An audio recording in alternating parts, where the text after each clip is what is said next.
Okay, hey everybody, this is Frank Friedel, and I'm here with Christopher Madden. This is our first private lesson. I've been begging Chris for ages now. Luckily, he can be bribed, and he can be cajoled, and he can be publicly shamed into doing it.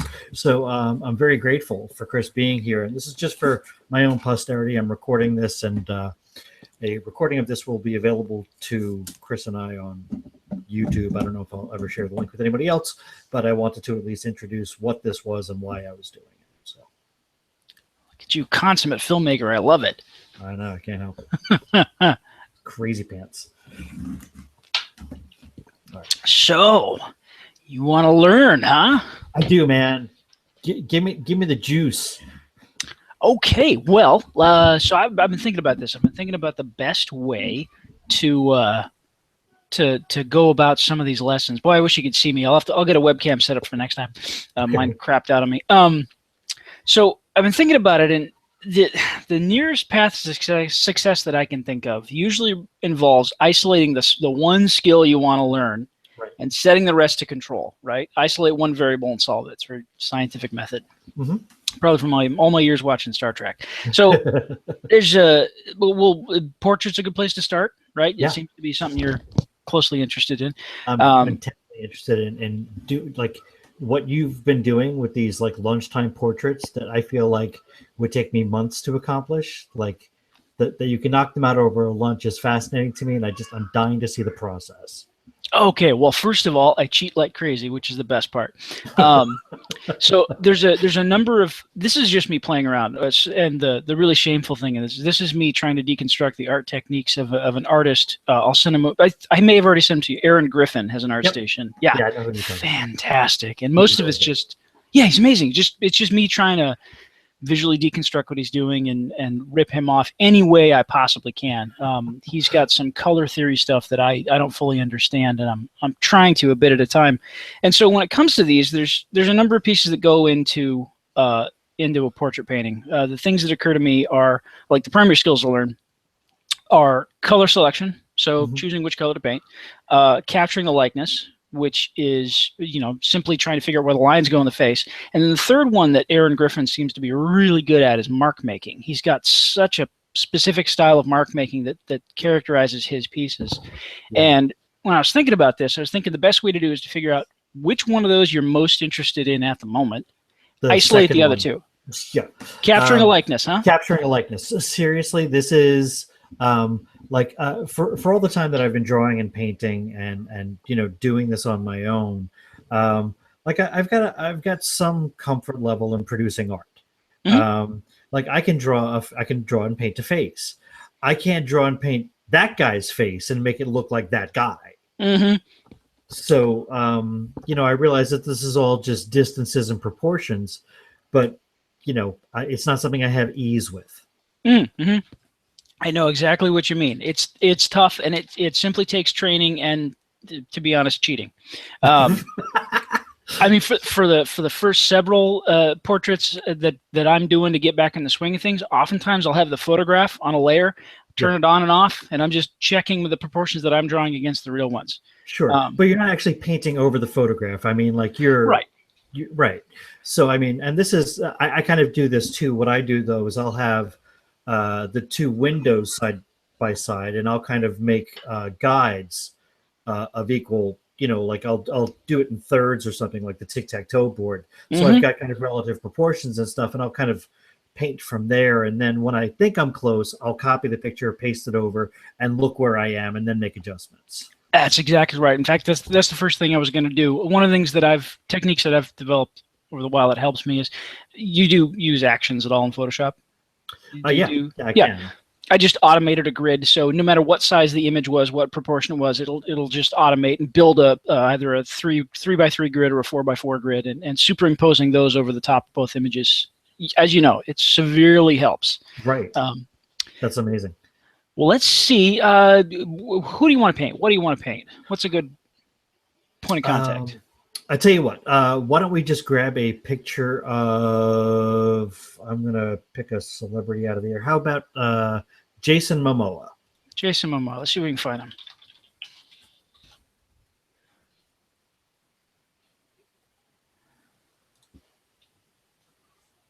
me find a good looking. Wow, he's got pointy eyebrows. Okay, let's see what we can find. It's like a really interesting facial feature, and he's going to be the new Aquaman in the Justice League films, and me and Aquaman are tight, so this will be a good place to start, I think. Yeah, you like classic Aquaman, the old blonde hair, blue eyed? Man, I love them all. I do. I don't know if you can see it, but up on that shelf behind me over there, I've got like nothing but Aquaman action figures and like 70s Slurpee cups and glasses and cars. Oh, I love it. I love it. Yeah, man, I'm an Aquaman freak. A couple years ago, I'm still looking for a good Jason Momoa. A couple years ago, Ian Churchill did a book called Marine Man, a comic book called, and it was fantastic. It was like the classic Super Friends era adventures of Aquaman, and it was just a guy protecting the oceans and having a good time. I love that. And I remember I got my copy autographed. I liked it so much. So you look. So cool. Are we looking for a Game of Thrones version, or? I don't care. You don't care. No, I really don't. It's a face that I know, so I'll be.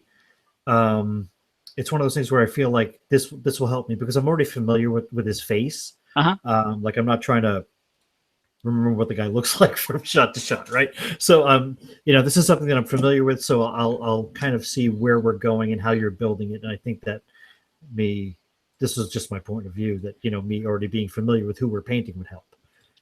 So that sounds fantastic. So let's see, I can do a little chat window here. Is that right? So I can ping you image location. I'm going to do the same thing in Photoshop. I'm going to copy that image in.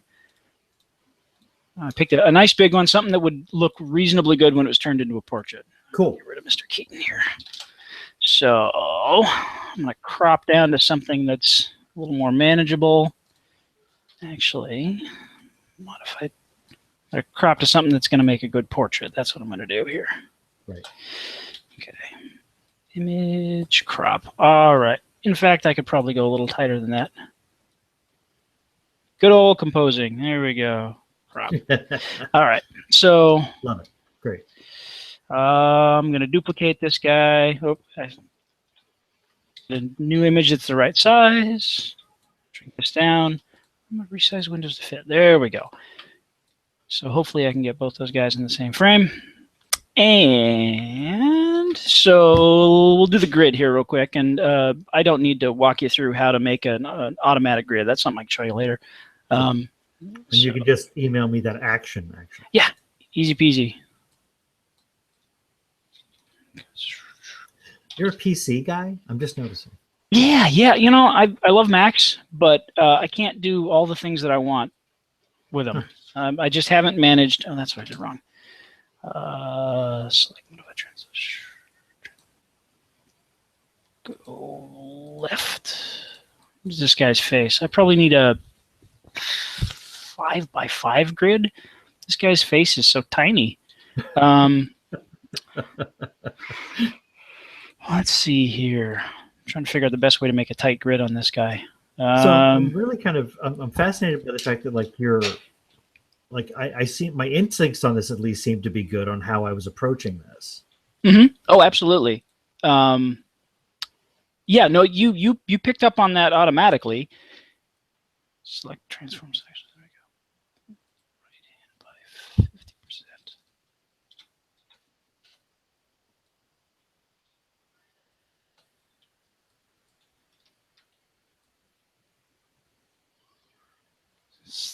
Not paying attention here.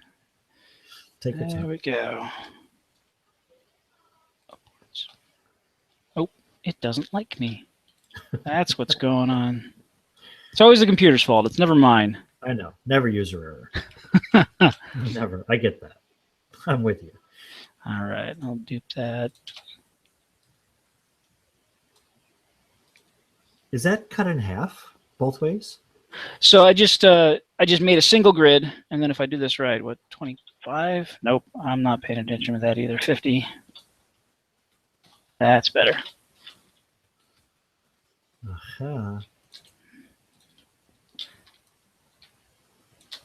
So that's still probably not tight enough for what we need, because we need to be able to check facial features against each other.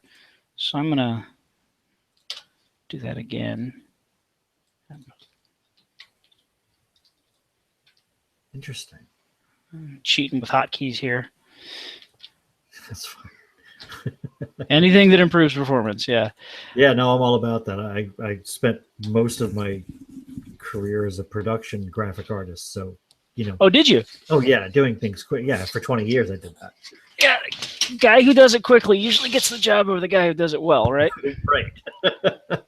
All right. So let's capture a likeness. So I got my grid set up. Cool. Let's see. That's not great. We're going to try this again. I don't think it likes me. What happened? What did It doesn't like me at all. We're going to fix this. All right. Did I lose my screen share? Huh. Actions. Character. Navigator. Histogram. All right, back up and running. Just a moment. So while you're getting running, what kind of graphic stuff you do starting out? Oh man, I was when I started off as a graphic artist, I was working in Quark. But even before that, I was the editor of a literary magazine on campus when I was in college. Mm-hmm. And the semester that I took over as the editor, the guy who had been doing our desktop publishing graduated. And so I locked myself in a room with a Mac SE30 and PageMaker and Photoshop 0.9. Like it hadn't even gone. Like I've been using Photoshop like since beta. Oh, yeah. I remember when it got layers and what a big deal that was. Oh, right. Yeah. Yeah. I remember scanning stuff directly into Photoshop, like, file scan, Oh, flyer, yeah. Right. But like on a Mac SE30 where the hard drive was 30 megabytes big and like it had to fit the programs and stuff. So, I mean, like, back in the day, we didn't call it PageMaker. We called it Rage Maker because it always had to like redraw each line as you scrolled. It was infuriating. And it was black and white, 6-inch screen. It was ridiculous. Oh, yeah. I remember all that. Let's try this again. So Photoshop. I remember all that stuff. I do remember. I think I started with version 2 or 3, and I can't remember when layers showed up, but it was huge. Yeah. Cool. So I did something stupid. Photoshop crashed on me. We're getting back into play here. All right, cool. So it's just going to take me a second to rebuild this damn grid. Sure. Yeah.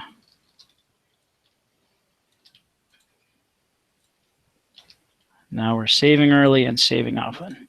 Yes.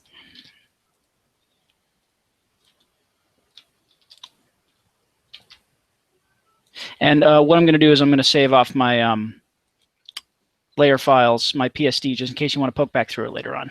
Cool. Yeah. Thank you. Mm-hmm. All right. So now let's capture a likeness. This is great that you finally got me to do this because I have been thinking about doing a YouTube series tutorial for a while. So this is perfectly fortuitous. Awesome.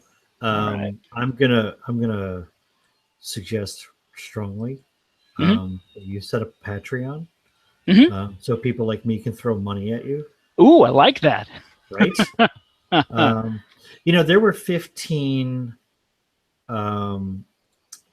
Patreon creators last year who made 35. There were 35 Patreon creators in 2016 who made more than $150,000 a year. Seriously? Yeah. Wow.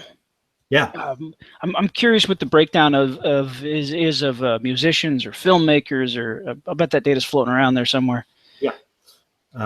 But art is a big thing on that site. And it's funny, I just ghost wrote an article for somebody talking about how the thing that you find the easiest, like the stuff that comes easy to you, like is often the thing that you don't place any value on because, like you've been doing this for so long. It's like, there's got to be a million tutorials on like how to draw a face or color there. Like you go into judgment about how like, yeah, somebody's done this already. Like you don't need my voice in that conversation. Right.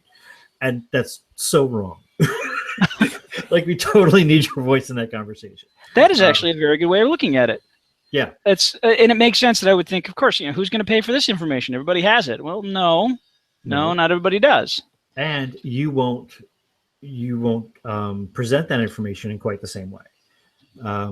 So like there's tens of thousands of people who do what I do in all aspects of what I do, as an artist, as a writer, as a coach, as a video producer, like all of these things. Like you could find somebody else, but like there's something about the way that I work with my clients and the way that I give them ease in what they do that they pay me for it. So, and I've only chose to do things that are easy and fun for me, and my life's gotten better. But it would make sense that you would discount the things that are at the bottom of your skill stack. Right. Yeah. So let's try and attack this guy. So real quick, one thing I've done here is I've found, just when I've been making grids, I went through and I inverted every other checker, mostly because I drew that one on the third, fourth, fifth, sixth square, and it just saves me time with evil math.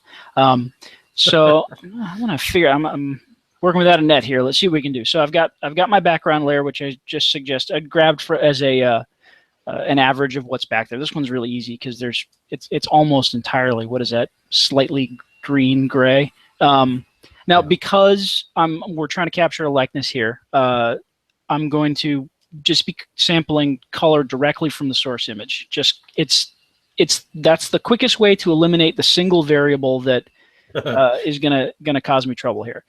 Sure. And as a result, I'm not terribly focused on mark making, so I'm just going to be making big, broad, kind of ugly marks, but I want to try and capture this guy. And then I can go back through after the fact and focus on making the right perfect artistic marks. Most of the time what I do is those really pretty artistic brushstrokes, those happen at the very end. Oh, yeah. Those are just me trying to sprinkle some rose petals on top of the bed that I've hastily made.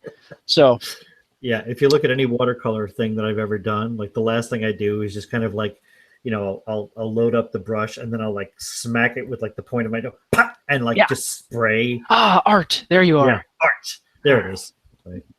So I'm just focusing on figuring out roughly where this guy's head is, and I'm guessing here. He's got a face that fills up the top of that one, comes up to a point here. There's the edge of the hair here. And I'm just working big and ugly. Neck down here. Sure. So nice and easy. And I'm filling it with, I picked an average dark value. There's one trick that I've found that works really well. The Aaron Griffin style underpainting. If you notice, his pieces are really vibrant. Mm-hmm. One of the tricks I've found with him is take whatever original source art you're coming from, throw a hue and saturation layer on, just a modification layer, and just crank the saturation something crazy high. Make those colors like really unnecessarily rich. Yeah. Paint with those colors, and then go over the top and paint with the original flesh values. And you'll notice that just some of that richness comes through. It's the same hue. It's the same basic color as what's underneath. But it's just got way more vibrancy. I won't necessarily worry about that now, but it's an option. No, that's a really cool note. Thank you. Yeah, there's all kinds of fun tricks there. All right, let's find the edge of this guy's face. So there's a hair there. Up to an ear. And the neck. Trying to do the old blur the eyes, just try and roughly figure out where that face is. Sure. Just at this point, you're just doing big and ugly, right? That's exactly it. And it's like, hey, he's kind of got some sort of a beard thing going on here. And most of the time, what I try and work in is just the core facial features, the core light and shadow areas. So, all right, he's got kind of an eyebrow thing going on there. He's got some black smudges for eyes. Sure. Somewhere in that range. It's not going to look pretty for quite a while here, but right. Yeah, this is usually a big problem for me in that I'm so horribly in judgment of my lack of talent during this ugly thing that like I'm just like I can't do this. Like I suck, and I should never ever be allowed to touch anything again. Oh no, it's every drawing has to work through an ugly phase, and it takes see, I'm not even in the right place for the temple hair here. And then hair is some blobs and some colors, got all kinds of grays and browns in here. Hair is one of those things where you can just sort of turn your brain off and make marks. Hair is a lot of fun. Okay. If you say so. Oh, well, because we're trained as we're the kind of monkeys we are. We're trained to recognize the facial features that are going to cause us harm, right? Either going to cause us harm or going to be good to the species if we procreate. And nobody really pays attention to exact hair length or follicle distance or how curly it is. So they're not the things that you tend to remember, and they're not the things you tend to focus on. So hair in sort of the Rembrandt style can usually turn into a bunch of floofy blobs, and nobody really notices because it's not the memorable part of someone's face. Fine. Okay. Okay. So you're able to be a little more free without having to focus quite so much on getting it exact. So, Sure. Ooh. All right. So let's see. His ears, I'm not generally worried about. They're probably in kind of the right place. This hair here looks like it's kind of creeping up into his cheek there. And right now he looks a little bit like a paint by numbers. He's Right. He's got. It's like, oh, the kid found the crayon. The face is going to be peach, and that's A-okay. In fact, I think I've probably talked to you a little bit about color theory in the past, and the fact that it is not my strong suit. Sure. I have that unfortunate childish tendency to go, oh, the shirt is red, even when it's in a yellow and blue light. In which case, it is most definitely not red. It is some sort of like purplish gray. Sure.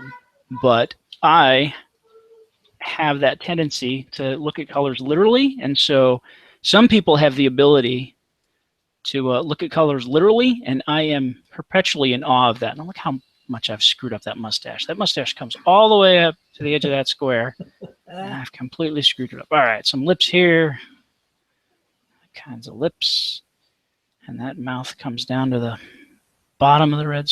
Oh, that is the wrong color. Bottom of the red square here. Let's see.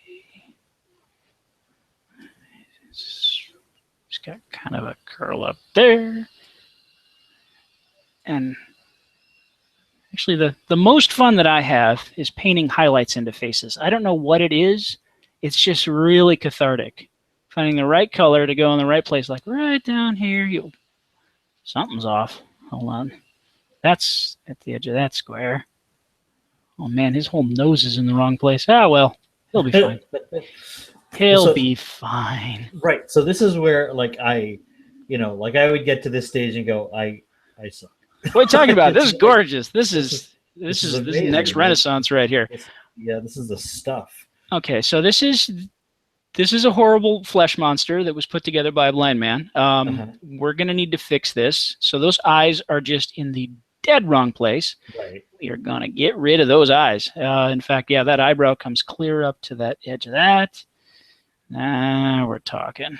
See, this is what happens when I actually start paying attention and realize the monstrosity that I've made.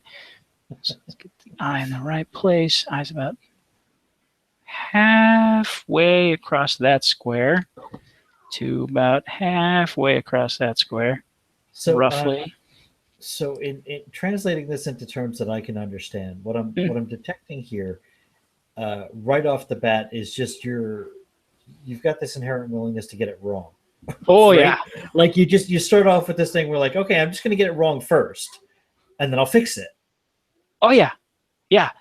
And that's where admittedly, everybody's got to have their own stupid theory. And mine is that I've been telling people over the years, my plane crash analogy. Right. Right, which is that once you start a piece, by the way. Oh no, that's not bad. Yeah, once you start a piece, the plane's going down, and you're going to land one way or another. At some point, you're going to just stop working on the piece, and so the best you can do is like line up the runway, check your angle, line up the runway, check your angle. So just keep looking at the piece and deciding what's wrong with it. So I'm going to look at both of these together and say the eyes look awful. But aside from looking awful, the first thing that pops out, for whatever reason, God, he looks like a melted Benicio del Toro, is the hairline on this side looks sort of okay, but it's way off on the upper right side, I'm going to guess. That's the first thing that pops into my head. And then I see the highlight on the hair, and I don't know why I want to paint that in. I don't know, hair is so cathartic to paint, so I tend to want to do that. So, I mean, like you're you're literally just following the energy wherever it takes you. Like right now, I want to work on this, and now I'm going to touch the hair over here, and now I'm going to go back over here. Oh yeah, yeah. And In it's fact, not like I'm going to start with the eyes. I'm going to get those right, and like once I get those right, I'm not touching them again ever. oh God, I've got no discipline. A lot of it came from the fact that I think working as a professional artist for so many years, I think I just burnt myself out trying to do the correct process every time. It's not a science. You don't work in a clean room. You're making art. And hold on.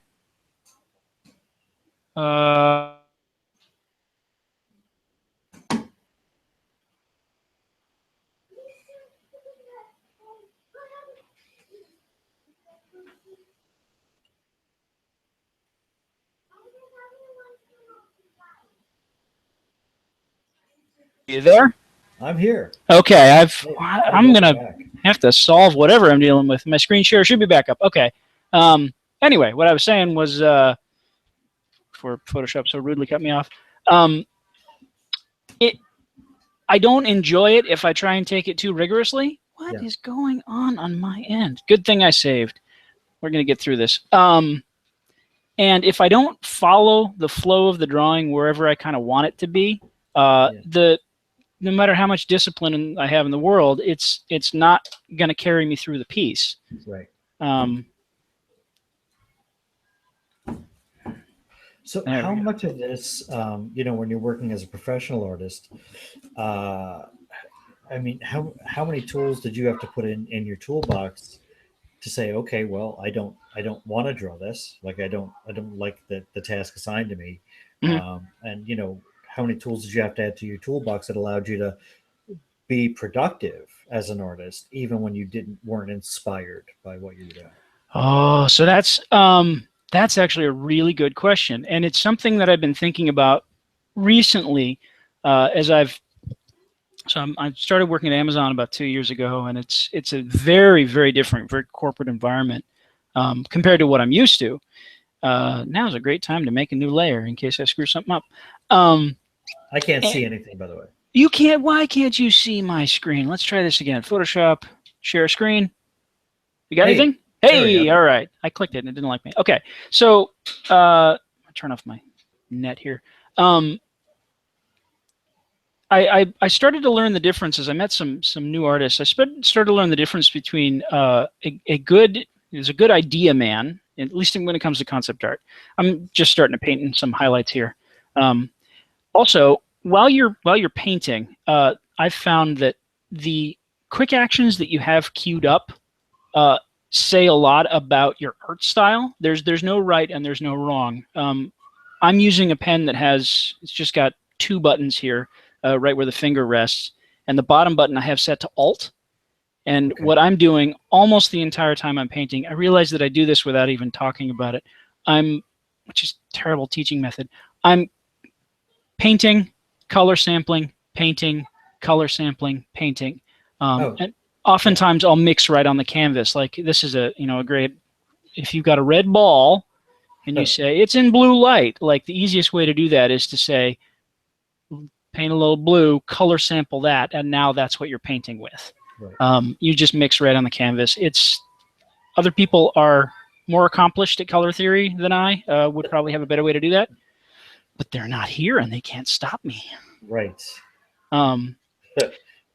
But the difference between a fantastic idea man, someone who's got just an endless fountain of cool ideas, and a good, also tends to be a good collaborator, a good renderer, which I consider myself reasonably accomplished in the rendering department. And I used to think I was a good concept artist full stop. Turns out I've met some absolutely stunning people who are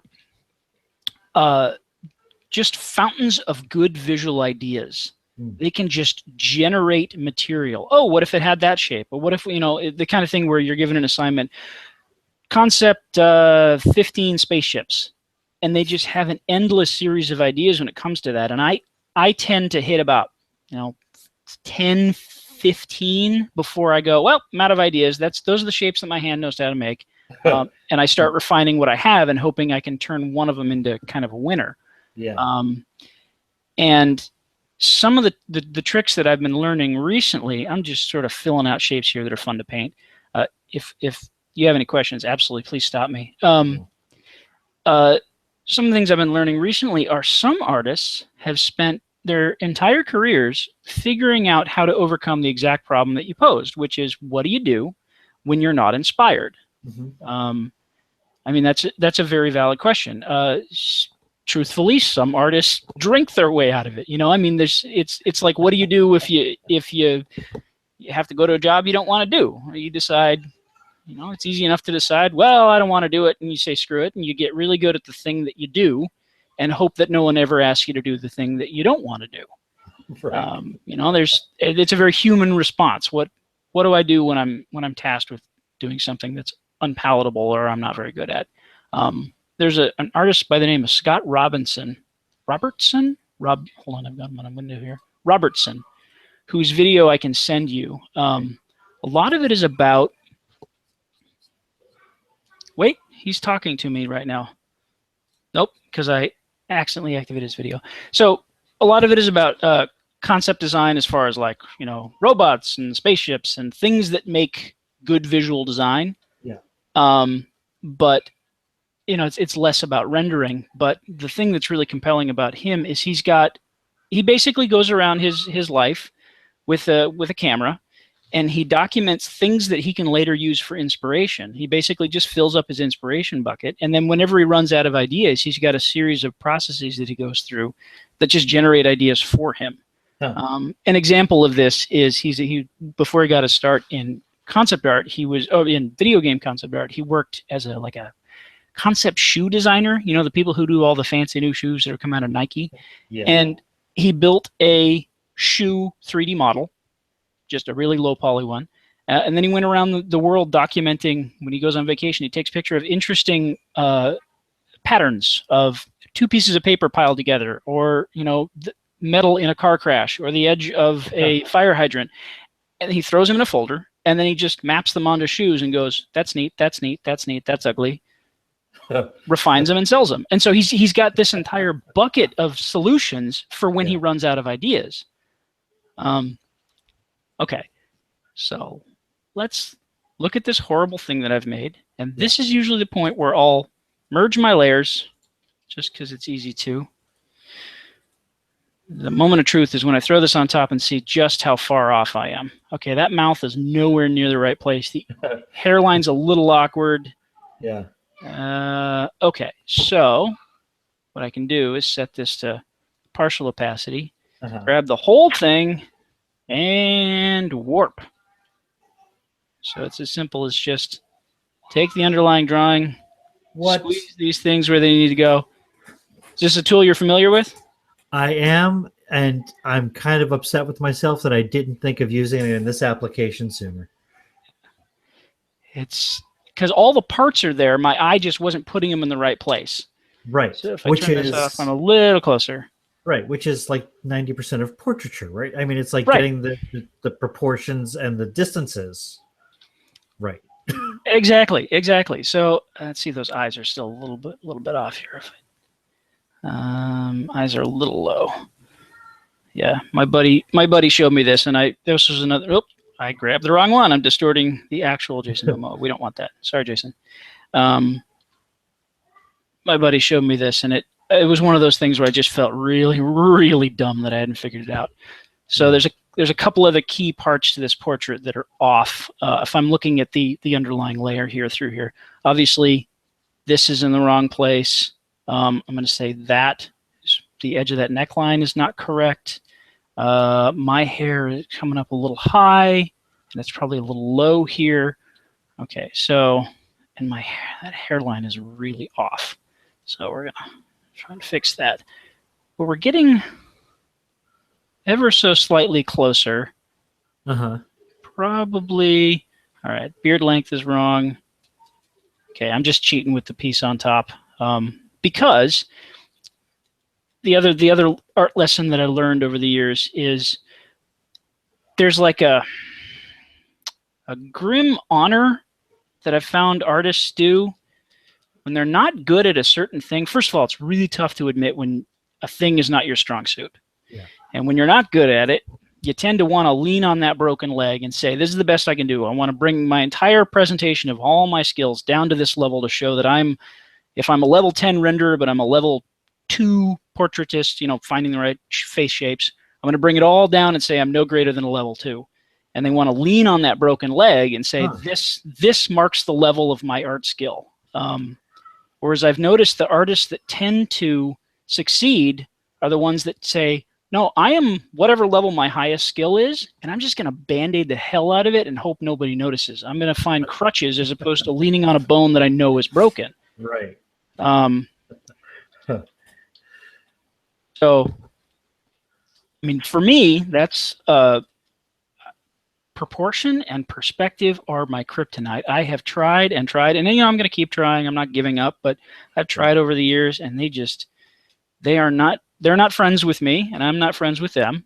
One of these days, I'm going to crack that nut, but for the time being, my success has come, or whatever success I have, has come from stopping relying on my worst trait to carry me through, and just, for example, color sampling was where I finally decided I was going to stop being bound by my worst ability. Sure. It's the kind of thing where you would say, in art school, they say, okay, well, look at this part of the face, and then go on the color wheel and try and find it. We're going, okay, well, we're somewhere in the peach range, and we're probably, north of 50% saturation and north of 50% value. And then you try and find it. And you're like, sure, I think I'm right. And you paint it, and you're just way wrong. Every single time. I used to play that game with other artists of like, oh, try and guess the color, and you try and guess I bet that's 30% brown at 20% value, and you're way up here. It's a game I'm terrible at. So finally, I said, the trick is that people looking at your work will never know. They'll go, oh, that guy knows how to color sample blindly. Like, no, it's not. It's not really worth it. It's like it's on the honor system, and it's something that nobody ever really checks up on. Right. And so I decided, okay, you know what? The photograph has all the colors I need. And I'm only going to get better by painting the right thing. I'm not going to get better by painting the wrong thing repeatedly without checking it. Yeah. Okay, this is still really, really ugly, but we can make some progress on this. So I'm gonna a couple things I can do. I have my windows set to zoom all windows, which is nice because I can zoom them in together. Right. Let's see. I'm going to make a new layer. Save early, save often, because Photoshop is crashing on me today, and I do not like that. I'm going to make a bunch of really ugly marks really fast. So there's some peach stuff here, and there's some I've left out on my highlights coming up around here. Got up here. We got some highlights on the nose. I'm just doing the squint test and trying to figure out where I'm way off base. Yeah. There's a lot of light gray in that beard, and then it's looking super flat, probably because I'm leaving all the highlights until last. So there's a lot of highlight in that hair that's telling me this shape has form. That I'm just completely ignoring. And this is, again, the case where, no one's really going to check me on the hair placement. You can just sort of fake it.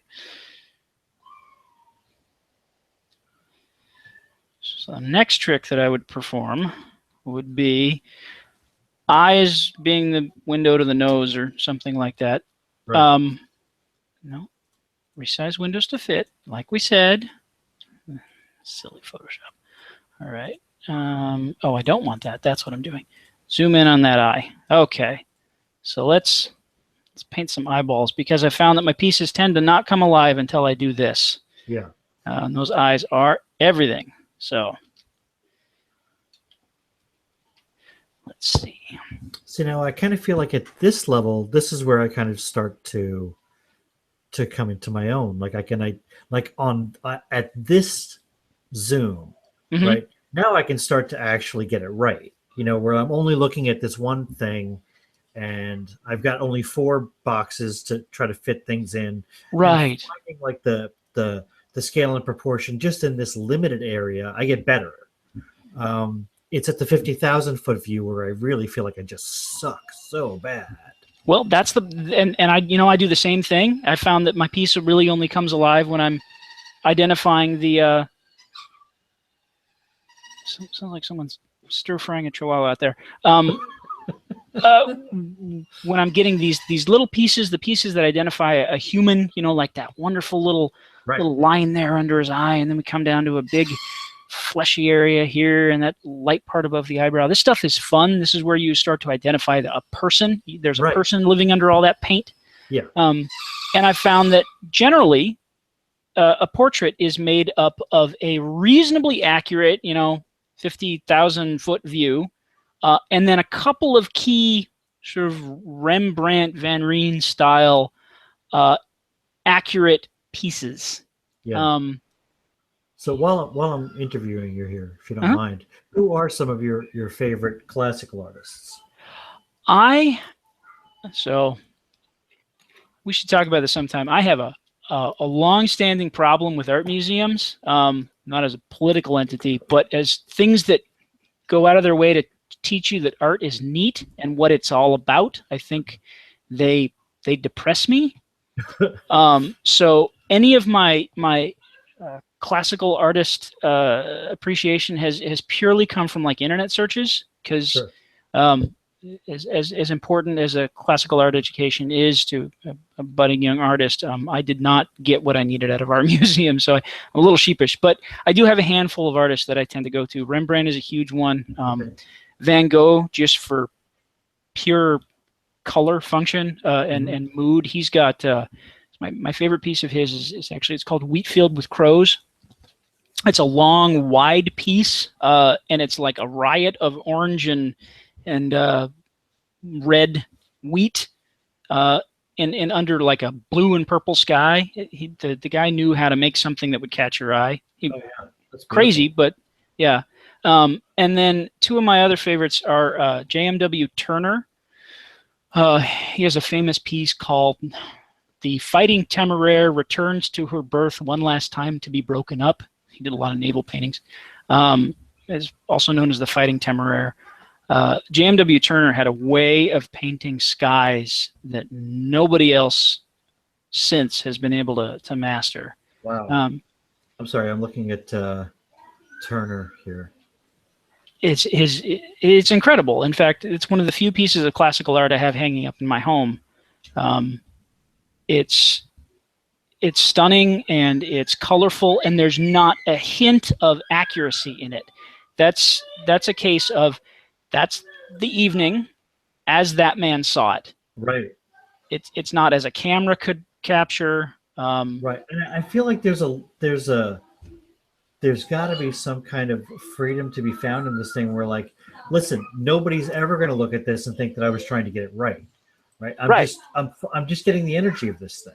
Right. And like, that's all, if that's so this is something that freed me up a while back, where I had asked another artist, like, I had done this piece and I was like, is this good? What do you think? And he's like, well, it depends. What were you trying to do? Mm-hmm.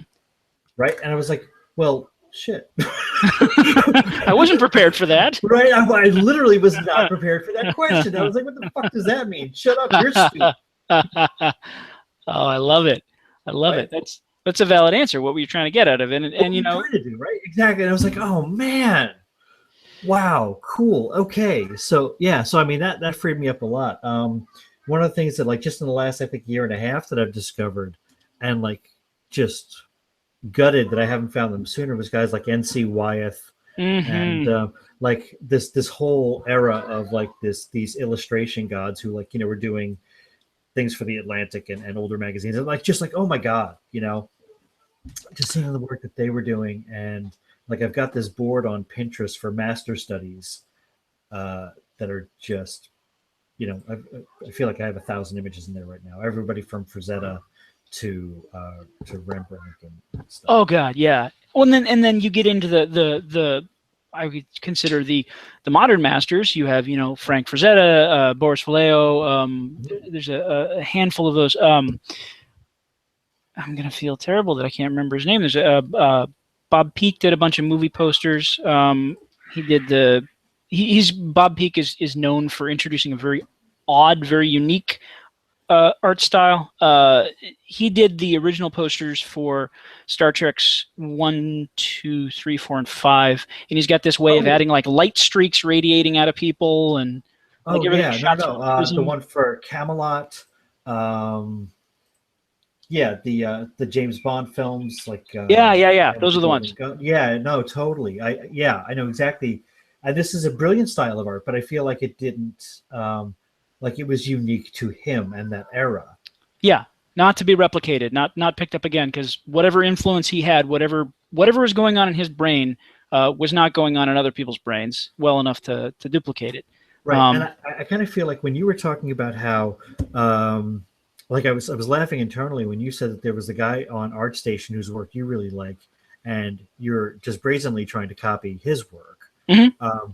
But ultimately it's his work, and you're only capable of producing your work. You can try and simulate to a point, right? But you do get into this place where like you've created something that has influence of this artist, but is not that artist. Exactly. And so you get these guys who in comics you see this all the time, guys who try to ape John Buscema or John Byrne, and they end up with this kind of bastardization of the style, because ultimately what they're capable of producing naturally isn't this. Right. That's a wonderfully valid point, and it's something that I sound like the obnoxious old fart. It's something that is lost on younger artists. The younger artists that I've found are terrified of, I can't do that because I can't rip off another artist. We can't, even when it comes to like I'm in game design or story writing, I can't do that because another artist or writer or filmmaker did X. Yeah. The truth of the matter is, even when you see, God, what am I thinking? Is a prime example. Remember that movie, Man on the Moon, with Jim Carrey, right, where he's doing Andy Kaufman? I never saw it. Oh, it's terrible. Okay. Even a case like that, though, where it was Jim Carrey doing Andy Kaufman, and Jim Carrey is a master of, I think he's insane, but he's a master of like face muscle control. You could tell the guy was wound tighter than a drum, trying to be Andy Kaufman in every scene.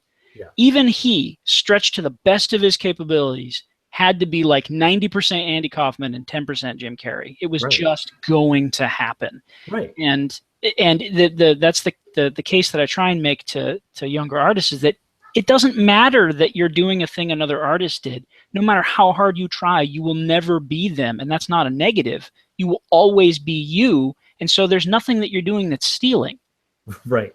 Yeah, I did want to I wanted the Academy Awards to institute a new category, though, for an Academy Award for actors who are essentially playing another actor previously in the same role. Oh, yes. Right? So, I don't think anybody gives Brandon Routh credit for the fact that he was being Christopher Reeve playing Clark Kent. Oh, my God. That was so good. In fact, that sold his performance for me. I know the movie's a little dull, but he was Chris Reeve. He was absolutely channeling. Right? Yeah. It's like, oh my God, so just brilliant. And he didn't get the recognition I thought as an actor he deserved for no, listen, I wasn't just playing any Clark Kent. I was playing this guy's version of Clark Kent.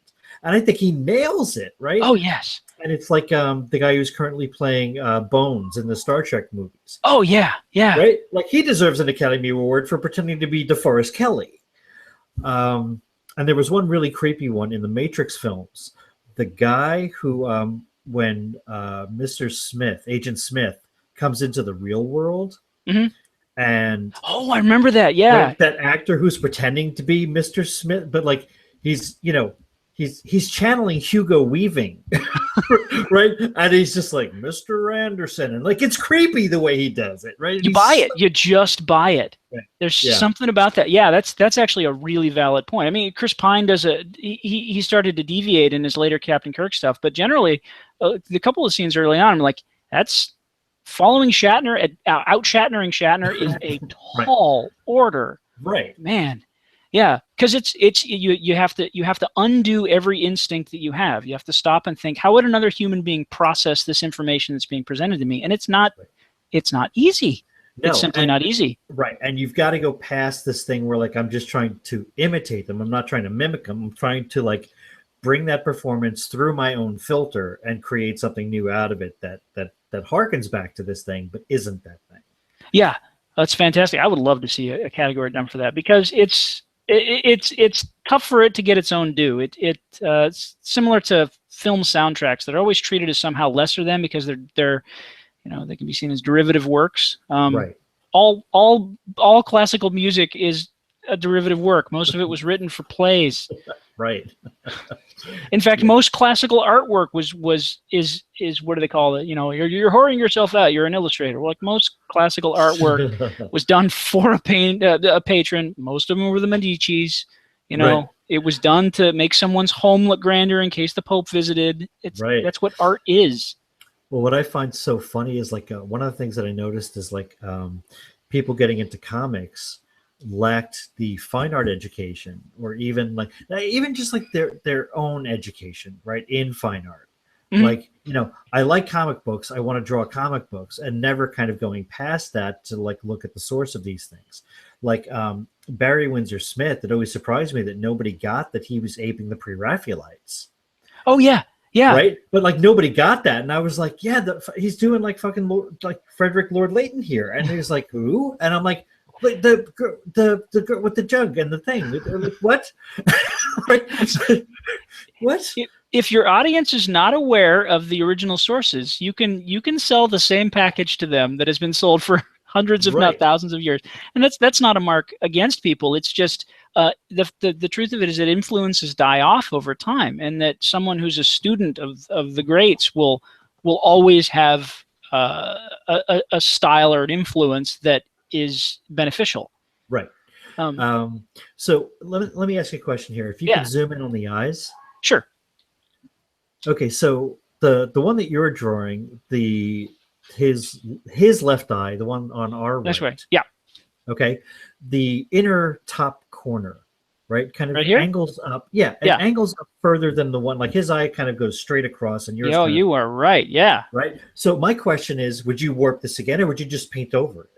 At this point, since I'm close enough, so every time you warp, it blurs the pixels slightly because it has to re-average them. So, I mean, at the resolution I'm dealing with, it's not that big a deal. But I would probably, at this point, warp does a couple of things. One, it lines up what you're dealing with perfectly. It lines up what you're trying to paint exactly with what the source is. But the problem is that it's a logical problem, is that I may have thrown this part off, but I probably lined up something else correctly, and warp is going to average all of these pixels together. So I may fix what I'm trying to fix at the cost of something else. Gotcha. The easiest thing to do here would just be to repaint that one little area. We're rapidly approaching the point where we need control over individual areas, and that's going to come from painting. Plus, the more I repaint something, the more I learn about why I did it wrong in the first place. Which is a very useful trick. And I found, for me, I've done this before, especially if I'm tired and not paying attention. I'll turn it on and off and go, it's kind of the same. What's the problem? And the problem is like this, the inner corner of whatever this tear duct is. The problem is that it's just in the wrong place. It's not close. It's not kind of right. It's in the wrong place. And the construction of a face is so vital that you get everything. Like his eye is now too open.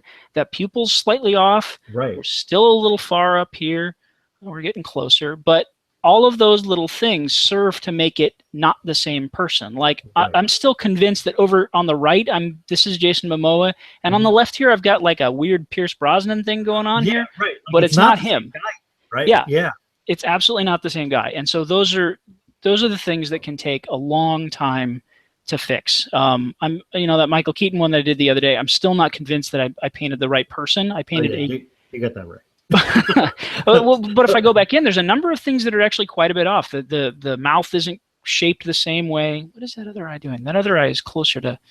No, but the funny thing is that like looking at the mouth on your Michael Keaton was actually one of the first things that jumped out at me, because he's got such a distinctive kind of purse to his lips that like expressively you got it right characteristically.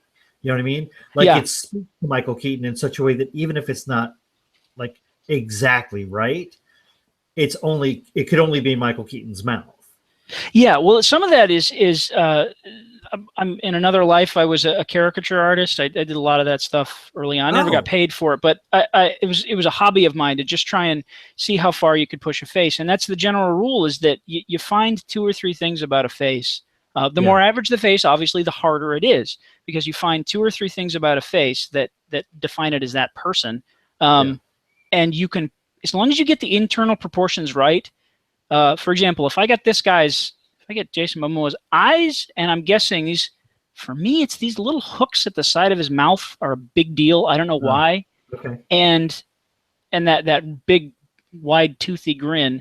Yeah, as long as I nail those. I got to tell you, I disagree with you on the smile. I think the smile on the left is too big for him. You think so? Like this is like a manly intake of breath. It's not. Oh, yeah. There you go. It's kind of like I see a woman over there, bathe her and bring her to me kind of thing. It's not like a. Look at that. You are dead on. Yeah, those teeth are way too far apart. Right? Like it's not a big ha ha like that. The guy on the left for a minute there was starting to look like the guy on the Bounty paper towel roll, which is not where you were. Now we're going for it. Yeah, you're probably right there. In fact, it makes me think I've probably got the whole bottom lip in the wrong place. Oh yeah, it's too big, right? Yeah. There you go. All right. It's like that there. See, but now, so now you're right. Now it's just course correction, right? I mean, you've got the big brush strokes in place. So now you're just kind of, you keep moving and you keep polishing and you keep refining and. Yeah, and the other thing that I love about portrait painting is that the whole time I'm doing it, I'm sort of making the expression, the micro expressions that the person is making. Right. It's a form of acting. I have a feeling it's the same jolly that people get when they get on stage and they perform a character. I have to get under this guy's skin and figure out, well, okay, I've got the muscles of his lip pulled a certain way, and that's not right. So how's he doing it? What muscles is he pulling tight? Actually, now is a great time to warp because that's just dead wrong. So I'm just going to grab the whole thing. There we go. We're going to fix this.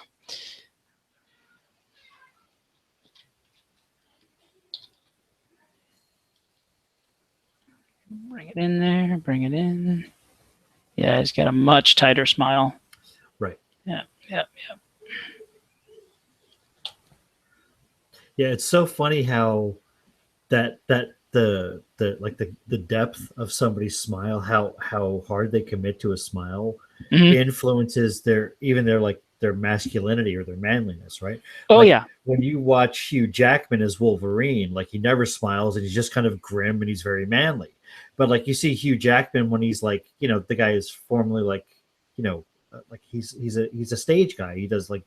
Oh, he's a song and dance man. Yeah, I love it. So like when you see him do the big smile, it's like that doesn't feel manly at all, right? He seems a little fruity, and not in a bad way. Just kind of it's a totally different guy. Yeah, absolutely. He's willing to smile. Yeah, you see that grin is much closer to, and now we're getting his personality. Right now, it's starting to look like Jason Momoa. There you go. Yeah, and it's all in the subtlety of muscular movements. I'm not bringing that mustache far enough up to the bottom of the nose here. That's got to come way up here. He's looking a little clean cut, and he's got to be a little shaggier. And I think that now I'm just nitpicking, but I mean, like his nostril on our right.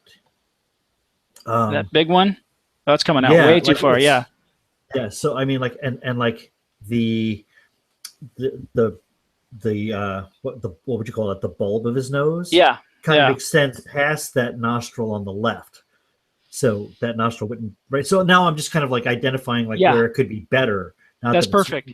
Wrong. Yeah, no, that's exactly right. And it's just going through and it's one piece at a time. It's trying to decide see, now the other nostril's totally off and I can fix that. Usually this is where I get. I can fix that. I can fix it. I can fix it. This is the point where I get to the edge to a drawing and say like, okay, well, you know what? It's not complete horseshit. It's not. This is not good. This is not good, by the way. But it's not complete garbage. And I would say, okay, it's within the realm of possibility that at this point I could hand it off and say I'm done. Is that a good idea? And if I immediately in my brain I go, oh God, dear Lord, don't let anyone see this. Fine, okay. Then subconscious me. what would you fix about it? If you had 30 seconds to fix one thing, what would it be? And your brain immediately goes, oh, here are the 3 things that I can fix. Right. Like, great, you fix those, and then say, now you want to show it to anyone? And you go, oh, dear God, no. And it's just trying to simulate that sort of pre-stage jitters repeatedly and say, like, if you had to call it, you're sort of your own version of the guy at the awards ceremony who's got the wrap it up sign. He's like, are you done? Are you done? Like, no. I suddenly know exactly what I need to fix. Yeah. So now I'm thinking I need to spend a little bit of time on that beard, because what it needs is that the face it's quite a bit off, but it's at least a start. Now I need some value in there, and usually I can get that by getting a slightly smaller brush. What am I at here? And that's way too small. Oh, way too big. Yeah, that's probably closer. And since his hair is pretty scraggly, I can get away with just making a bunch of nonsense marks, and that can be really fun. Right. And the thing here is that the speaking as a beard guy, I mean the beard shapes his face, right? Yeah, very much so. Where he decided to shape, like he's got like kind of tufts of hair from like those cheek lines, the smile lines that you were talking about. Like if you follow that line down to his chin, or his jawline, you can see where his intent was to grow the beard. And everything behind that was something he had shaved previously, and now he just hasn't shaved in a few days. Right. But like where he intended to have the beard is in this like right down from the corners of his mouth, kind of at a slight angle outward, and then just around the chin. Right. You're describing sort of this region here, right? Yeah. Right. And then the rest of this is oops, I hope nobody notices, right? Right. Yeah. It's just like, you know what? I'm just so manly and sexy. Who's going to care? Right. I'm that manly. And there's important hair color patterns. Like, for example, he's got this sort of whitish streak that's running down the side of his mouth. And anytime I think about that, I'm reminded of like the Sean Connery salt and pepper pattern that is so distinctive. It's why we don't have very many Sean Connery lookalikes, is because nobody else has that very specific pattern. It's like I can't remember. I used to draw Sean Connery a lot, and it's I'm an old school Bond fan. He was always my Bond, and it's his face is sort of defined by those features. Connery's also fun to draw because he's got those deep lines in the side of his mouth. That was back before they knew that smoking was bad for you. It just turned your face into a leather bag. So I'm thinking I've probably the bit below his little soul patch there, between that and the chin, I think I've got it way too filled in. So I can fix a lot of that by grabbing a flesh color and trying to undo some of that damage. Because he's actually pretty scraggly even on the cheeks here. I've got it filled in pretty tightly, and I can. Again, this is just nonsense blind making here. But you can gain a lot of ground. But look how much that changed him. Yeah. Right? That's amazing. That's great. And you're right. It's very kind of Pierce Brosnan in God, what was the one with the diamonds and the Die Another Day. Die Another Day, right? When he was in that prison for a while. Oh yeah. Right. That always stuck with me. That look. Not Bond's best look, but it was very human. Yeah. So this is another case where, I've just got some really, wow, that beard line is way off. Really rudimentary. His right cheek, your left. Over on this side here that I'm dealing with, or the other side? My left. The other side. This side, yeah. Yeah, like if you look at his. Oh yeah.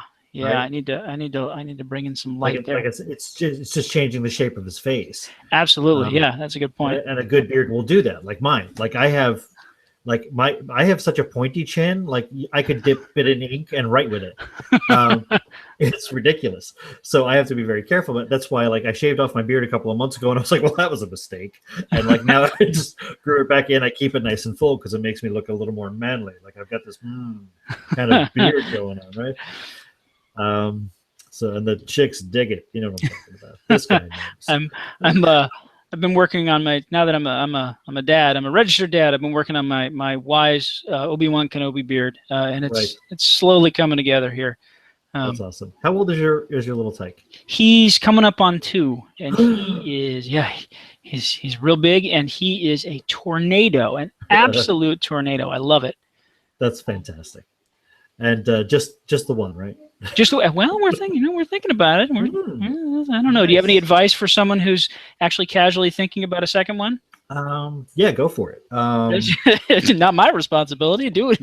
No, I seriously, your kid having a playmate that in a couple of years will keep him occupied when you want to take a nap or, spend 5 minutes in a locked room with your wife is a great idea. To do taxes, another adult thing, right? Yeah. Right. Give art lessons. Right, exactly. Right, whatever may come. What adults do. Sure. Yeah, huge boon. Like when we had twins first. Mm-hmm. And so, like, our on-ramp to parenthood was a lot different than most people. Good Lord. So for me, all right, so here's something that I think will make him less Brosnan-esque. Yeah. What you got? Again, you're right, his left, right? Mm-hmm. Right past his on his temple, right? Mm-hmm. If you bring down the value there into a darker color, mm-hmm. it's gonna make like it's gonna round him out, yeah. Yeah, because I mean, like what he's got like right now is like his like he does have this kind of protruding brow, and I think that right now you just got to bring down that value at his temple. Yeah, make it a little darker, and that's going to thin out his face a little bit. There you go. Did you see that? So I'm doing that with a big soft round brush. Is the easiest way to make. We got some dark up here. Yeah, there's some definite shaping that can go into the face here. It smooths out your trouble areas. Right. And now I'm just kibitzing because like I'm looking at what I would do or like where I'm noticing differences and stuff. But I mean, like, for the hour that we've spent on this is amazing progress, and to watch it come together, it's really been tremendous. I'm having fun. This is now we're into the part where like the hard work, the obnoxious work, at least I've found. I get to this stage, I'm like, okay, the hard work of doubting myself and saying, oh my God, I'm terrible. Whoever thought I could be an artist is generally over. And now I'm to the part where, I get to fix this. This is fun. Right. Now I get to play around with facial expressions and trying to get inside his head, and it's really enjoyable. And he's got a big broad cheek there that I'm not getting. Yeah. So now what I'm getting, like now that I see how we're doing this, like if we start in this place where like if we get the eyes, nose, and mouth right, mm-hmm. we get some of those facial details correct and really bring out his personality so that he's instantly recognizable. Like I kind of feel like if you just threw in some highlights behind his hair, mm-hmm. like you wouldn't have to do much with the hair to make this finished, right? Because like it's not supposed to be a photorealistic portrait. It's supposed to be this guy capture the essence, right? Right, drawn by Chris Madden. Right. It doesn't have to be 100% accurate. It doesn't have to be. Not every pixel has to be in place. The important thing is that people can tell. Oh, it's me. It's him, as done by me. If that's terribly important, and that you can sort of tell the type of expression that someone had going into it. One thing that I've loved looking at sort of Aaron Griffin's pieces, again, is you can tell what his focus is. You can tell what about a person captivates him. He's got one that he did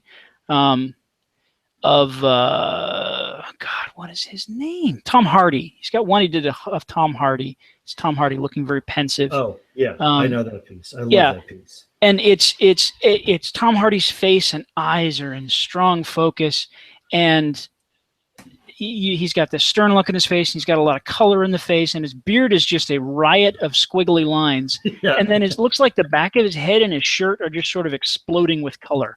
Yeah. Like, clearly, that is not important. I was interested in this man's face. Right. That's what got me. So now, here's a question for you. Mm-hmm. You had spoken earlier about how he'll do an underpainting in a highly saturated tone of this person's face, right? So, like, I kind of feel like we're covering everything in color, right? Mm-hmm. Where would that peek through? Well, where that would peek through, what you would get with that is, let's see if I can do this now. So would this be the kind of thing where, like, if it had been the underpainting, when you saw that peek through in a way that you enjoyed, you just would have left it alone. Yeah, so exactly. I would use it as texture. Now, honestly, I Right. can do this after the fact and get sort of the same thing. Let's go. I'll throw a hue sat layer on the top, crank up the saturation to something just repugnant. And then I'm going to black out the mask so it's not there. And I can go through and I can sort of simulate. Let's see if I can find a brush. Most people curate their brushes. I am not good at that. Simulate where some of that underpainting might have been. And it's usually like around here, and you get a little peek into the edges and that kind of stuff. So what I'm doing is I'm just erasing away the mask for where that hue sat is. And generally you would get a little bit like that. And then, so let's say that's maybe in my initial pass, that's kind of where everything went. And I can go through afterwards and continue painting. Brush. Well, I'm super lazy when it comes to brushes. Generally I use like the same brush repeatedly. And I'll just make lots of haphazard random marks around the face, usually at this stage. And you get just a little of that original color coming through, that vibrant color. Yeah. And that's where usually I'll shrink down my brush to a very small size. And I'll just start sampling local color and painting things out. And you get just the impression that the colors are livelier and that your original color choices were maybe not as specific, or you were waiting for inspiration to hit. Yeah. And I mean, he looks like someone hit him with like a spray tan shotgun, which is not great. No, that's not the way I would have gone with this. Right. But if I were to massage that color into it a little more, you can also go back through and play with that underpainting layer and find out exactly where you want it to be. But it's a way of introducing a secondary color into there. One of the downsides of this particular piece of Jason Momoa is that it's front lit. It's almost studio lit. It really is for a candid photo. That's pretty amazing. Oh, sure. Candid in air quotes, right? Oh, I didn't know you guys were there taking pictures of me. Here, I'll just stand here and look handsome. I get the feeling like that's just pretty much. That's him. That's what he does. That's really just, he's just really that good looking. It's possible. I'd like to pretend it's not true, but who am I to know? I'm not Aquaman. But you have a hard time. I would say a lot of how a final piece turns out comes from the quality of your source materials. And I can see a case where someone would I'm actually going to say this, paint themselves into a corner, no pun intended. Dad jokes, God, they're everywhere. By picking source material that was relatively unforgiving. And if you would have a hard time telling someone that the source material is an art photo or an art piece, you would, even if you replicated it perfectly, you'd have a hard time saying that the piece that you've made is art, because you're going to be sort of rowing upstream, as it were. Right. So let's see what else I got going on here. So is your background layer still a background layer? Yeah, it's so the portrait itself is on a separate layer from the background, right? Yeah. Cool. I mean, yeah. And I asked that because, this is the way that I do it as well. So that later on, I'll look back at that background and it's because I'm trying to find the contrast, right? Because that's where I'm creating edges. And that was a big thing for me in that when I stopped drawing in line, I had to identify where the contrast was that showed the edge of something. And literally that was a couple of months ago. So I'm really, really new at this. But that was a red letter day, huh? That was taking your first step into a larger world. Yeah, it really was. I mean, and it's just kind of trusting that you could do it, right? Just, giving yourself, the permission to be okay with that, you're ready for this and that you've been ready for a really long time. Exactly. I've had a couple of fun experiences that I've found that getting better at art, when you're in it, doing it professionally, I'm sure you found that as long as you're practicing your skills, you get ready at sort of a regular rate. It's the same rate. You can say mutation in genetics is unknowable and we don't know when it's going to happen, but it's going to happen at a regular rate. It's just the way it works, right?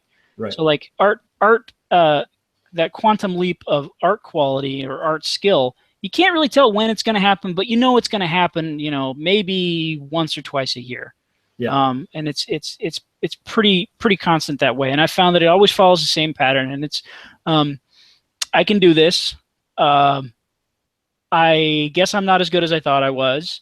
Holy shit, I can't do this. Why is everybody else doing this better? Right. I'm terrible. And then that feeling of, you know what? Screw it. I'm going to figure this out. You get really good, then you get really bad, then you get really mad, then you get really good. And that's when the quantum leap happens, at least for me, as I start to go, well, why the hell can't I solve this? And it's usually when I go, this rule book that I've been foolishly clinging to, I don't need this. Right. I don't need to whatever, insert skill here that you've been relying on. I don't need to work from line first. The color's right there. Right. It's wonderful. I don't. It's funny watching you do this. Like, yeah, for me, there's an element where my brain still goes, that's cheating. Like, color sampling like that, that's cheating. I'm the same way. I'm watching myself do it. I feel the same way. Yeah. But what I will do, and what can I share my screen with you? Oh yeah. All right, cool. So my screen. All right, so this is JLo, yeah. Yeah, right. So, but this is how I did it. I did it in black and white first, right? Like and actually the lines on it, like the blacks are on a different layer entirely for me. And like when I brought this into color, like the color part took me 10 minutes, right? Like for me, it was like literally I just created this layer here that's an overlay, and I just picked colors and I just started, blah, blah, blah, blah, blah, just like really quickly just running over it. Because for me, like if I get this right, if I get the value right and I can get this part right, the color is so easy to do in that last 10 seconds. Oh yeah. That I like what I would have done with Momoa here was like the first thing I would have done was I would have created an adjustment layer and pulled out all the saturation. This way I'm just working with a black and white image. And then, hang on, let me just bring that to the foreground just for a second, because when I'm watching this on YouTube later, I want to point out what I did. So this is the overlay layer that just, allowed me to drop color onto this thing. And I think I overdid it with this thing, because on this layer I was trying to add like some imperfections in skin tone, and I just kind of like added this like particle layer and blurred it slightly and it's just like I don't think it was necessary in the long run. But it's one of those things where like I was happy to learn from it. And what you were talking about, well, like I've got this other layer on top here where I just wanted to make sure that I was getting it mostly right. And like looking at it now, like, oh man, her head's too wide, right? Like all of a sudden I'm like, I can fix this. I can make this better. So do you have a place where you, do you find that you would, like, for me, like I got to a point with this thing where I've been working in it for like a day and a half, and I was just like, you know what, I'm kind of done working on this thing. But it wasn't perfect. And because it's just for me, for like, I learned something from it. I was happy to have learned. I could have moved on. But if I just come back to it in a day, like I would have spotted that mistake and I just could have fixed it. Like, do you go back to your projects and fix some of this stuff, or? Oh, most definitely. So, I mean, I'm super selfish when I'm selfish and I'm hedonistic when it comes to making art. I don't want to be, but I am. And what I mean by that is, if I'm not enjoying it, I just get this knot in the pit of my stomach. I mean, I spent grinding away at some of the work I've done in the past. Really burned me out on doing anything that doesn't feel right. And I know that sounds crazy, and it's such a terrible work ethic. But when I'm painting for myself, I want to make sure that I'm enjoying it. And if I even get a whiff that it's a grind, oh man, I'll abandon that piece so fast. But if I'm looking at a piece and I'm like, I just don't know what the hell to do with this. It's fine. There's no problem with setting it aside, and then I'll pop it back open later. And if it turns out that I'm still enjoying the motions that I'm making and the emotions I'm feeling from the piece, I'll happily pop back open and pull it out. Usually there's a half-life on that. Like I don't often pull out pieces that are 2 years old, or a year old. It just doesn't end up being something that I do, mostly because I don't know about you. You pull out a piece that's 2 years old and you get a really sickening feeling. You're just like, oh, I thought that was good. Oh dear. Well, it's not. So for me, it's not sickening. What it does remind me of, though, is this kind of. I forget who said this, but one of the things that like I carry with me is this saying that no man ever steps in the same river twice because it's not the same river and he's not the same man. Oh yeah, was that Greek? That was. Or is it Confucius? It was one of those. No, it's definitely Greek. It's like Heraclitus. It is Heraclitus. Oh yeah. Right, but it's like, oh my God, that's so true. Because like, if I open up a piece from 2 years ago, I'm totally not even the same person anymore. Like I'm fucking with another artist's work. Oh yeah. That's actually a really valid point. So I'll show you another trick here that I'm looking at real quick. Sometimes I'll get to the piece and like this is true cheating. The turny-offy-on thing just isn't working, and I'm like, I can't. The differences are so subtle that I'm having trouble noticing it. I'll make a new layer underneath the active photograph, and oftentimes I'll just like, okay, well that ear is just dead wrong. So I'll just paint color sampling directly on it. I will paint where that ear is. I'll leave a couple of key marks and then go, oh, well that's where it's wrong. Okay, right. Just that'll get me closer. It's absolutely cheating, but sure. That hit scarred eyebrow. Mm-hmm. Look at the length of that thing compared to yours. Saying longer, sure. That's just in the wrong place. It's. I mean, that's part of what's making him look Brosnan-esque, right? Yeah. Yeah. So let's see here. That goes a little closer to that. It'll probably get me. Yeah, he's got a much. It's long. Yeah, I mean, like it comes down to the around. Yeah. Yeah, that's a really valid point. We're getting closer there. There's another something that a buddy of mine and concept artist I used to work with, is he had a really interesting philosophy, and I think it was just he just came up with it on the spot. But when I'm oftentimes younger in my career, that's much closer. Wow. Just that eyebrow. Look at what that did. That's amazing. Gets you just a little closer to him. Now I've noticed that the whole tone area over here is just wrong. So I'm probably going to spend a little time, like I'm just not rounding out that face enough. His cheek is much more like, I see what you mean. The upper temple area in between the scar and yeah, like in right, actually the cheekbone, like up. It's I think there's like a little more highlight on that. Am I wrong? Well, I wouldn't yeah, paint like it on. Like got circled.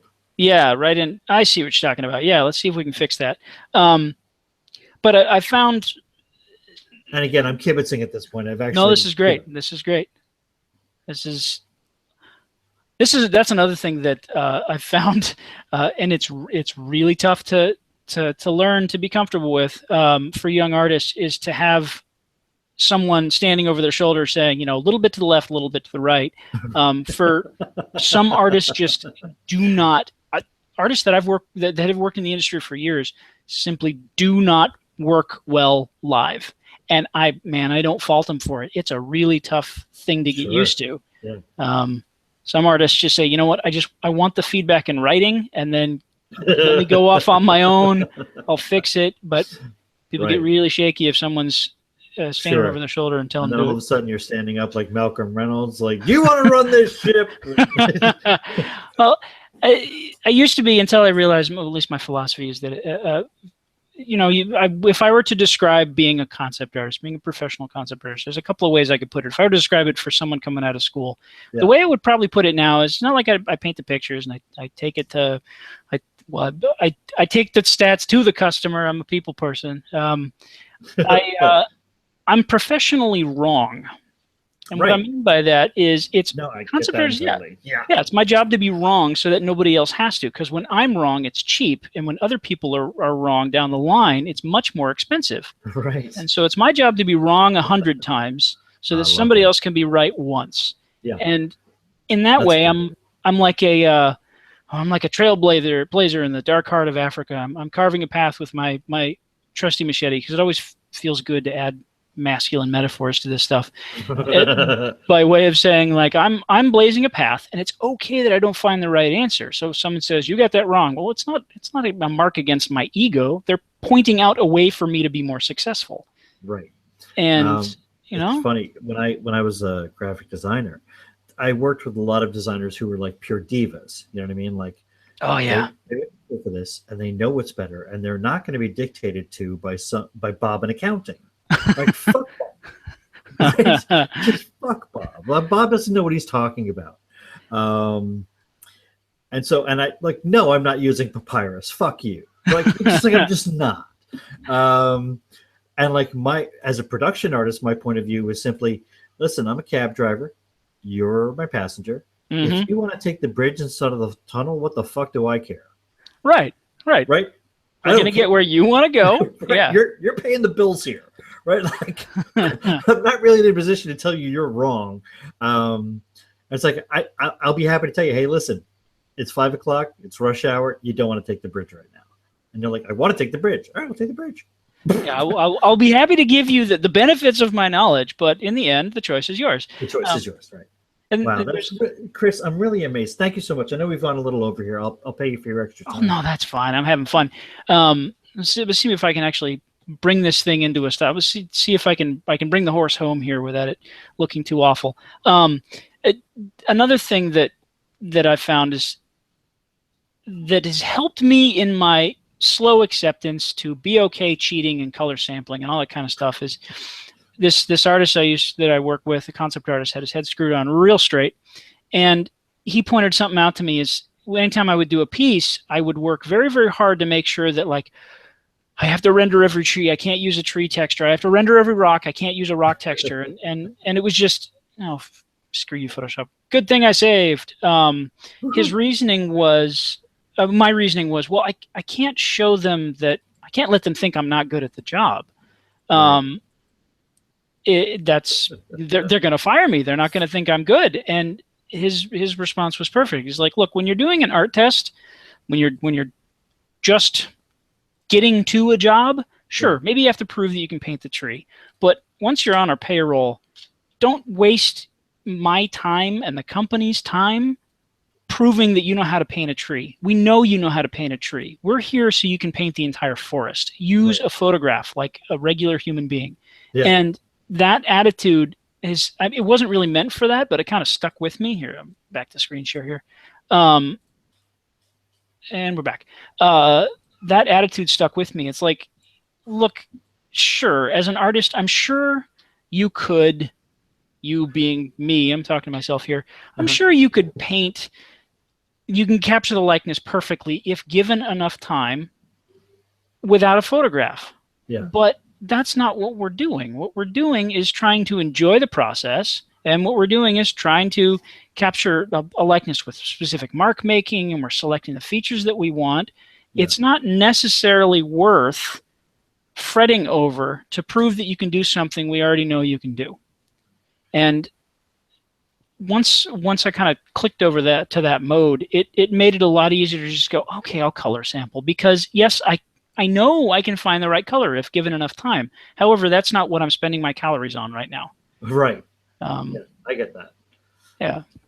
And it does come from sort of that and I still have that instinct, so I'm not making fun of it, but that sort of younger artist need to say, I don't want anyone to think I can't do it. Sure.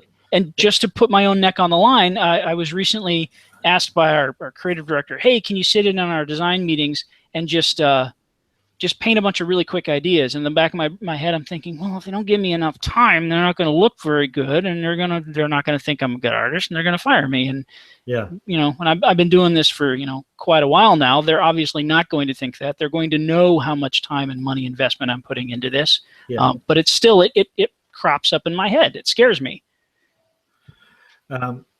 It's one of the areas that I do coaching in is in creation and creativity coaching. That's cool. Right. So I talk to people who suffer from something called imposter syndrome. Oh yeah. right? So like at any moment, I'm afraid someone's going to burst through the door and like out me as the fraud that we both know I am. Right. Like, I've got no business. I had no business being out there. No business. And they're going to figure it out. Yeah. They're going to figure it out, and I'm so screwed. Right? And it's like so many people and so many entrepreneurs, dude, suffer from this because the entrepreneur isn't just the business guy, right? He's not the guy who just like wants to. The entrepreneur, the short definition, as you know, is the guy who will work 100 hours a week to keep himself from working 40 hours a week from somebody else. I love it. Right? It's so true. But the other thing is that a lot of these people are like, listen, what I really want to do, they're not letting me do. Mm-hmm. And I know it's a good idea. And I have this idea that nobody will listen to me and they don't want to change their policies. They don't want to change the way they're doing things. And they're stupid and they're wrong. So I'm going to do it. Mm-hmm. And like, but the entire time is like, because this has never existed before, what I'm trying to bring into the world, like I have no credentials for this. Right? Like I'm the first one doing it. Like there's no one to validate my process. There's no one to, like me as an artist where I go into like, wrongness of myself is that I never went to art school. I've never taken like a single art lesson ever. This is my first, Chris. Like literally, when I did the Complete Idiot's Guide to Drawing, like I had gone to everybody that I'd worked with on iHero, including you, I think. Mm-hmm. And I was like, listen, we need like 400 illustrations and you have like 4 weeks. Oh, sweet Jesus. And it was like, and literally I had 6 weeks to do 200 manuscript pages and 437 illustrations. I'm surprised you're still alive. That's insane. It was insane. And it was the kind of thing where like I was in danger of losing the writing gig because I just wanted to partner with an artist. Mm-hmm. And I was going to lose the job because no artist would take it under those terms. Yeah. And it was like, here was the thing, like, and everybody I was working with at iHero at that point was just kind of like, starting out, and I was paying them $20 per illustration, and it was like, I wasn't exactly dealing with people where I could pay them $50 for an hour of their time. Mm-hmm. This was very different, and so I was like, okay, but you can't be late, and you can't go radio silent, and you can't disappear on me. Like, they've booked time at the printer, at the press. So, this is happening, right? Yeah. Right, it's happening, and it's happening whether or not you deliver. So the problem becomes, like, they've paid for the time on the press. If the art isn't there, they lose that time, and it's cost them the money anyway. Right. And then people hunt us down. Right? Then, like, it doesn't get friendly from there. Right, yeah. They find us. Right? This gets ugly. God, that's beautiful. So like in a Hail Mary pass, like I took a page from my own sketchbook and I scanned it in and I sent it over to them. And I was like, what about this guy? And they were like, sold. And I'm like, that's me. And they're like, can you do both? I'm like, of course I can do both. And the entire time, like I'm suffering through this imposter syndrome. Like, oh my God, any second now they're going to kick in the door. They're going to come in through the window on rappel lines, right? They're going to flashbang, and then they're going to drag me off to some cell where they say, you've been lying the whole time. Exactly. And they're going to show me flashcards of famous artists. I'm not going to know who the painting's by. Right. If you're a real artist, you'd know. Right. It's like, here's the wreck of the Hesperus. Who did this? I don't know. Right? Fuck. Just so screwed. The wonderful truth that I found, because I used to do the same thing myself. I would think, oh my God, how did I get into this job? There's no way I can do it, and they're going to figure it out, and they're going to fire me. And it's that's a sentiment that tends to follow you around, which is really unkind of it, but it does. It follows you around. But then the anecdote to that is when you get far enough anywhere down any path and you look around and go, holy shit, nobody knows what they're doing. Nobody has any clue what they're doing. You get up onto the bridge of whatever aircraft you're flying on, and they're leafing through the manual rapidly trying to figure out how to solve problems. And you go, oh, you guys are just screwing around too. This is great. So you can just write your own ticket. I have a question here, and it's an observation with a question attached. I love it. Zoom into his left eye. His left, my right. No, your left. That one, right? Yeah. Get me closer here. Yeah. Okay, so the bag underneath his eye seems to have more shadow there, but on your version, the darker shadow is against his nose. Now, my question here is, was that a case of you drawing where you thought the shadow should be instead of looking at where the shadow actually was? Like, was this kind of like instinctive? Like, I want to define the nose, so I'm going to put a shadow here, kind of thing. Probably, yeah. That was probably me from like baby's first guide to rendering 3D objects. Not paying attention to. I mean, it's dangerous, right? That's the worst mistake you can make as an artist is you're looking at what you think is going to be there and not what's actually there. And this shadow area, the play of this shadow is completely wrong. A couple things are going on. One, the underside is not dark enough. It's in the wrong place. We'll ignore that. That's so yeah. Even when I'm looking at it, I can't paint in the right damn place. That's better. The underside. Sorry. Yeah. And the again, I'm upper not side trying of this to make is you wrong here. Like, no. I'm asking like about your process, like how you arrived at that thing. Because we've been looking at this together for like an hour, and I'm just seeing it for the first time. Right. So there's a number of. So first of all, yeah, all of this whole nose shadow area is just I rendered the wrong color in the wrong place. I'm trying to blend from the cheeks to the highlight of the nose, and I'm just like I've got down here on the cheek that highlight is too low. It needs to be covering the upper part of the cheek, and it's making his cheek look saggy. Oh, and I see. I can solve a lot of problems by bringing that up. So that's cool. And then like now you're changing the shape of the face by doing that. Yeah, a tiny little bit at a time. Tiny little bit. That's great. That's really cool. Which is helpful. And then man, up here is just dead wrong too. There's a couple of tricks that you can do. So what happens is, I mean, same thing with highway hypnosis, where if you're staring at that yellow line long enough, you stop being able to see it. Right. The longer you stare at I mean, it's standard human sensory processing. The longer you stare at any sensory input, the less you're able to discern differences between it. So right. One of the tricks is rotate canvas, flip vertical, find the problems. I can just do that with this. So like, okay, what? Well, the hair is going in exactly the wrong direction. If I look at it like this, I'm looking at this part of the hair. Yeah. I've got it combed to the side, and it's combed almost straight up. Oh yeah. And that's a big part of his manly sex appeal. So if I bring some of those shapes in there, he's first of all, my highlight ring is too low. So if I bring it, okay. So I don't know if this, like, you can tell me, but I don't know if this makes as big a difference. But like, I'd seen it earlier where like our right, his left, his hair on the top right quadrant of our painting was kind of rounded, and before it was kind of like flat and angular. And like, I mean, was that changing the shape of the head? It looks like you fixed that already, though. Yeah, oftentimes it does, and it's those subtle little things that you don't really catch. Well, you did, I didn't, but most of the time the artist doesn't catch that is quietly making the piece. If you're like, you finish the piece and stare at it or show it to somebody else, and they're like, I don't know, Benicio del Brosnan, I can't tell who it is. And you're like, well, I've got all the pieces that I'm looking at are in the right place, but there's a couple of key things.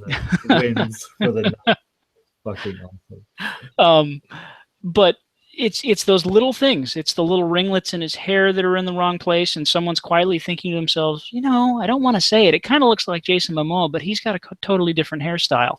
Right. And it's almost impossible to figure out what defines a human face to any specific person. Yeah.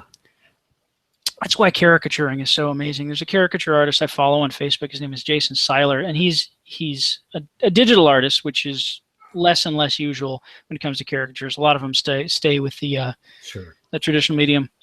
But he's fantastic at finding a way to capture. And again, I'm cheating. I have the photograph on. I'm painting underneath the photograph to get the areas that I need, because I'm a big fat cheater.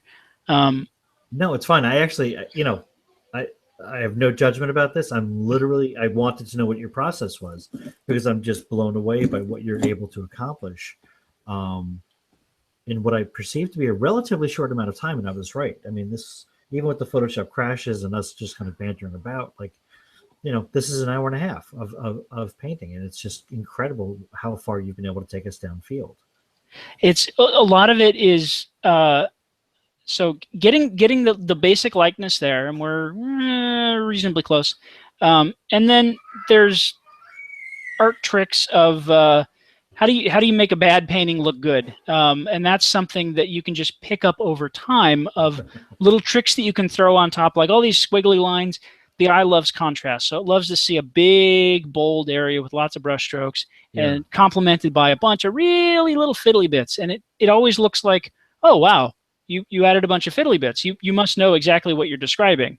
It's look how accomplished that artist is. They know how to add squiggly bits.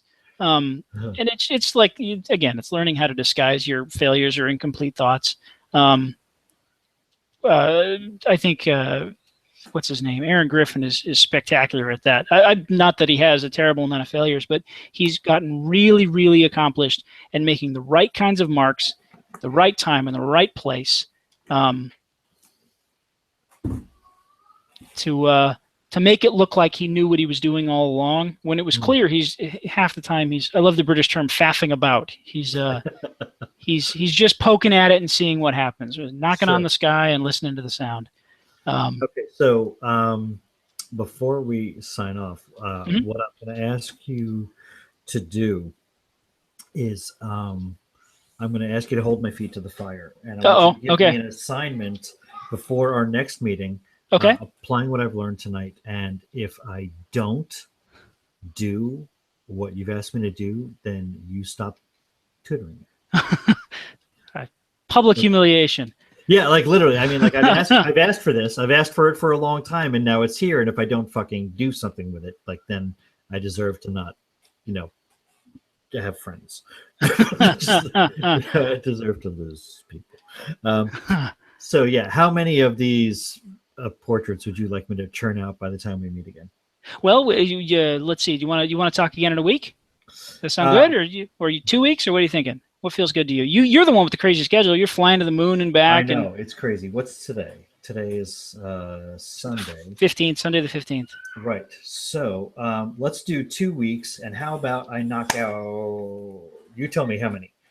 You know what? In that amount of time, given all the crazy traveling you're doing, I think the most important thing that you could possibly do, and this is me being naive and foolhardy, I think you could do 2 really solid ones at 2 hours apiece and lean on the photograph. Be willing to have that photograph right on top and be willing to pop on a layer. Sure. Literally paint right underneath. And I think it's like, I'm looking at that and that nose is still off.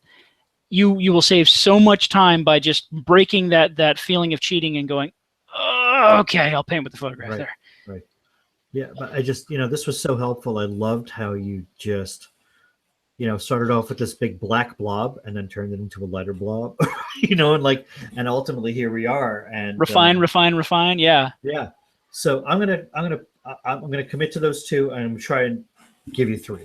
All right then. Well, so looking here, I'm going to go through and I'm just going to turn off I'll give you my PSD, but turn off these layers one at a time. I'm going to zoom in here so you can see it a little better.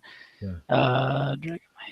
So what we've done here, this is the final, or what we're calling the final. If we go back through, easy to find out where things have changed and where the focus has been over time. It can be useful to go back through your piece and say, like, I didn't notice the eyes were out of place until the very end, and it caused me no end of frustration.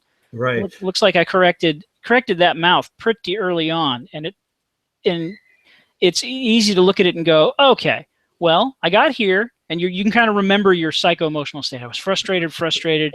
I hit the mouth, and then boom, a bunch of squiggly pieces. Oh, wow, I must have felt really comfortable. So getting that mouth right in the right place sure helps. And then I noticed here, look at this tendency is, wow, I have a tendency to draw the face and the features too wide. And then I go in and I refine and I thin and I refine and I thin.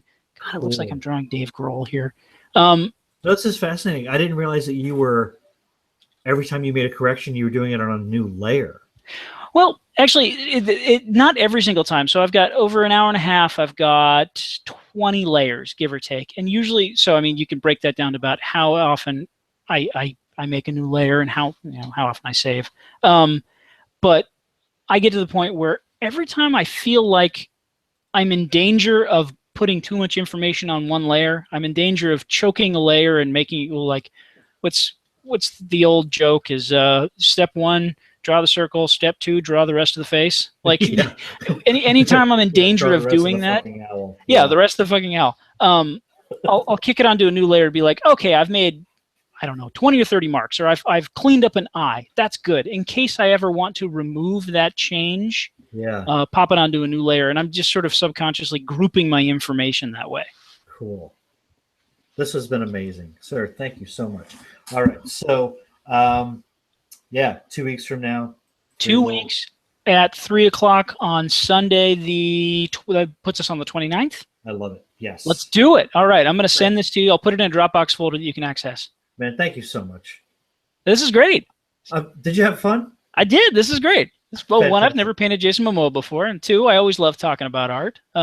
This is fantastic. Let's send me the link to wherever you post this. I'd love to see it. I will. Thanks, man. Glad to help. All right, bye. cool. Bye.